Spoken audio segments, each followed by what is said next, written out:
This is a Rosetta Stone. It has the same text written in 3 different scripts. The top is Hieroglyphs. It is the ancient Egyptian script used mainly by priests and in temples. It was considered sacred and used for religious or royal inscriptions. The middle section is Demotic, the common written language of everyday Egyptians at that time. It was a simplified, more practical script compared to hieroglyphs. And the bottom section is Ancient Greek, the administrative language used by the rulers of Egypt after Alexander the Great's conquest. Because scholars already understood Greek, it became the key to deciphering Egyptian hieroglyphs. Most people misunderstand this.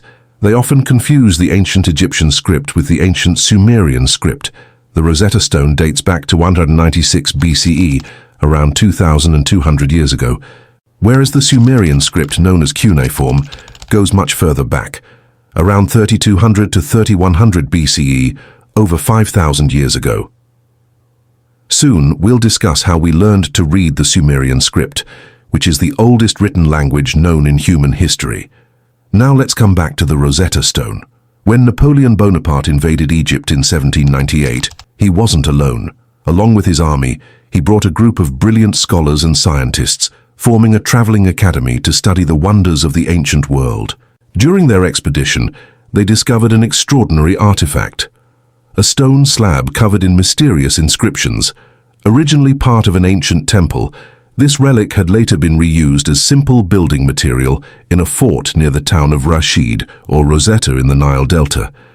In 1799, French soldiers stumbled upon it while repairing the fort, and that discovery would change history forever. But fate soon turned. That same year, the French fleet was crushed by Admiral Nelson in the Battle of the Nile. By 1801, the French army was forced to surrender to the British, and under the capitulations of Alexandria, all their collected Egyptian treasures were handed over, including the Rosetta Stone. In 1802, it was shipped to London and placed in the British Museum, where it still rests today, a silent witness to the intersection of empire, war, and discovery. Now let's see how we learned to read the Sumerian script. So, this is the Behistun Inscription. It is a massive carved monument created around 520 BCE, over 2,500 years ago, by King Darius I of Persia. It's carved high into a limestone cliff near the town of Behistun, also known as Behistun in western Iran. The inscription stands about 15 meters high and 25 meters wide, impossible to miss. It contains a combination of text and carvings showing Darius and his defeated enemies. Just like the Rosetta Stone, the Behistun Inscription repeats the same text in 3 scripts, Old Persian. This was the known language at the time, Elamite, which was used in western Iran, and Akkadian, the Babylonian Cuneiform, derived from the Sumerian script.